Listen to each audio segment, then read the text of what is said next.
আসসালামু আলাইকুম। শিমুরিনা কিচেনে আবারও নতুন একটি ভিডিও দেখার জন্য আপনাদের সবাইকে স্বাগতম জানাচ্ছি।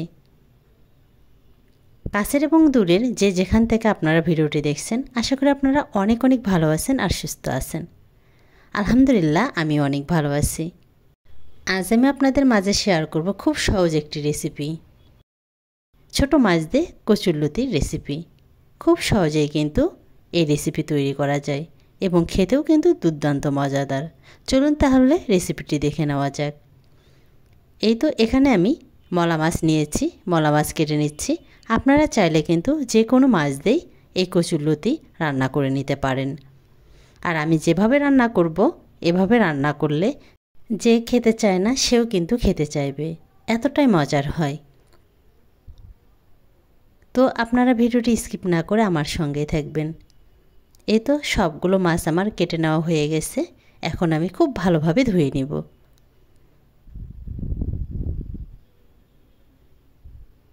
এই তো মাছ ধুয়ে নিয়েছি। এখন একটু সামান্য পরিমাণে লবণ দিয়ে আবারও ধুয়ে নিচ্ছি। লবণ দিয়ে মাছ ধুয়ে নিলে কিন্তু একদম বেশি পরিষ্কার হয় এবং ফ্রিজে রাখলেও খুব সতেজ থাকে মাছ। এই তো এক আটে আমি কচুরলতি নিয়েছি। এখন আমি কচুরলতি কেটে নিব।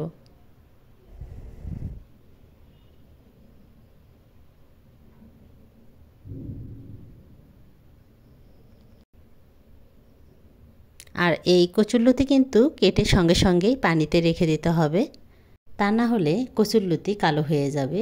এজন্য সঙ্গে সঙ্গে কেটে পানিতে রাখতে হবে। আর কচুরলতিতে কিন্তু প্রচুর পরিমাণে ভিটামিন আছে। যে সবজি কাটতে হাত কালো হয়ে যায় সেই সবজিতে কিন্তু প্রচুর পরিমাণে আয়রন থাকে। এই তো সবগুলো কচুরলতি আমার কেটে নেওয়া হয়ে গেছে। এখন আমি ভালোভাবে ধুয়ে নিব।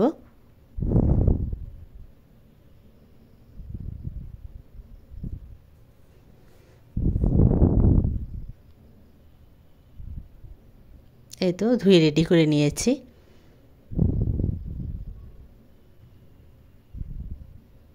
এদিকে আমি মাছও ধুয়ে কমপ্লিট করে নিয়েছি।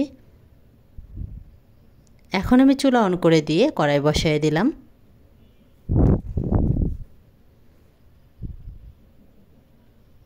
এখন আমি পরিমাণ মতো সরিষার তেল দিয়ে নিচ্ছি। তেল গরম হয়ে আসছে। এখন আমি পেঁয়াজ কুচি আর ফালি করে রাখা মরিচ দিয়ে দিলাম।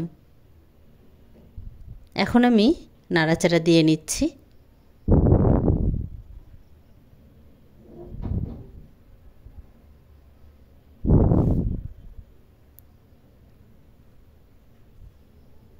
অনেকটা বাদামি কালার হয়ে আসছে। আর যে যে মশলা লাগবে এখানে দিয়ে দিচ্ছি। পরিমাণ মতো লবণ দিয়ে দিলাম, হলুদের গুঁড়া, জিরার গুঁড়া, আদা রসুন বাটা দিয়ে দিলাম। এভাবে কষে নিয়ে কচুরলতি রান্না করলে যে খেতে চায় না সেও কিন্তু খেতে চাইবে, এতটাই মজার হয়। পানি দিয়ে নিলাম। পানি দিয়ে আবারও কষে নিব। কচুরলতি কিন্তু বিভিন্নভাবে রান্না করা যায়। হাতে মেখে রান্না করা যায়, কষে নিয়ে রান্না করা যায় এবং ভাপিয়েও রান্না করা যায়।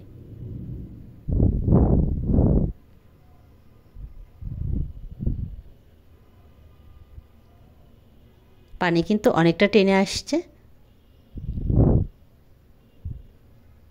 এখন আমি কেটে রাখা কচুরলতি দিয়ে দিচ্ছি। কচুরলতি দিয়ে আবারও কিছুক্ষণ আমি কষিয়ে নেব।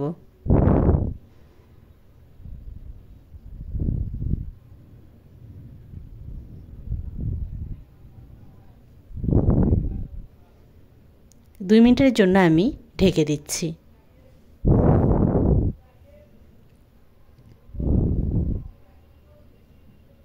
দু মিনিট পর ফিরে আসলাম। এসে আবারও একটু নাড়াচাড়া দিয়ে নিচ্ছি।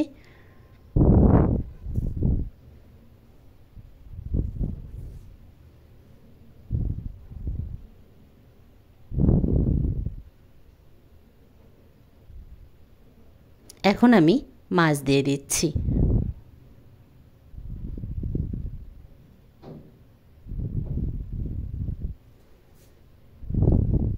মাছ দিয়ে আবারও নাড়াচাড়া দিয়ে নিচ্ছি।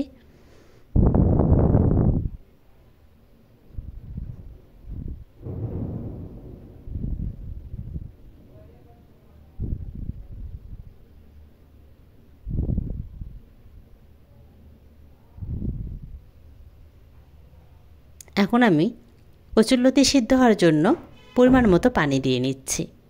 এই সবজি কিন্তু একটি নরম জাতীয় সবজি, তাই কিন্তু খুব বেশি পানির প্রয়োজন হয় না। অল্প পানি দিলে কিন্তু লতি সিদ্ধ হয়ে যাবে। এখন আমি ঢাকনা দিয়ে ঢেকে দিলাম।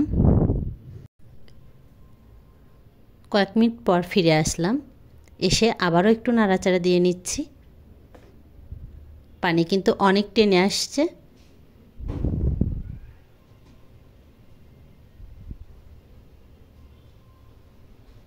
আবারও আমি কয়েক মিনিটের জন্য ঢাকনা দিয়ে ঢেকে দিলাম।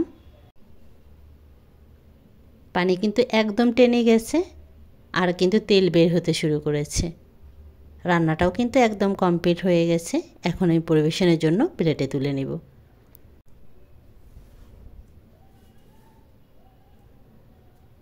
এই তো প্লেটে তুলে নিচ্ছি। আর আপনাদের কাছে আমার একটি রিকোয়েস্ট থাকলো, আমার এই ভিডিও যদি আপনাদের কাছে বিন্দুমাত্র ভালো লেগে থাকে, প্লিজ আপনারা যারা এখনও সাবস্ক্রাইব করেননি, সাবস্ক্রাইব করে পাশে থাকা বেল বাটন অন করে দিবেন সর্বপ্রথম আমার নোটিফিকেশন পাওয়ার জন্য। আর আপনারা যারা সাবস্ক্রাইব করেছেন আপনাদেরকে অনেক অনেক ধন্যবাদ। আর আপনারা যারা ফেসবুক পেজ থেকে দেখবেন, পেজটি ফলো করে দিয়ে লাইক দিতে ভুলবেন না। আর আপনারা দেখতেই পাচ্ছেন লোকটা কতটাই আমি, খেতেও কিন্তু অনেক অনেকই আমি। গরম ভাতের সঙ্গে তো জাস্ট ওয়াও। আপনারা কিন্তু একবার হলেও বাসায় ট্রাই করবেন। আর পরবর্তীতে ভিডিও দেখার আমন্ত্রণ জানিয়ে আমি এখানেই বিদায় নিচ্ছি। আপনারা সবাই অনেক অনেক ভালো থাকবেন, সুস্থ থাকবেন, নিজের প্রতি যত্ন নেবেন। আর আপনারা সবাই আমার পরিবারের জন্য দোয়া করবেন। আল্লাহ হাফেজ।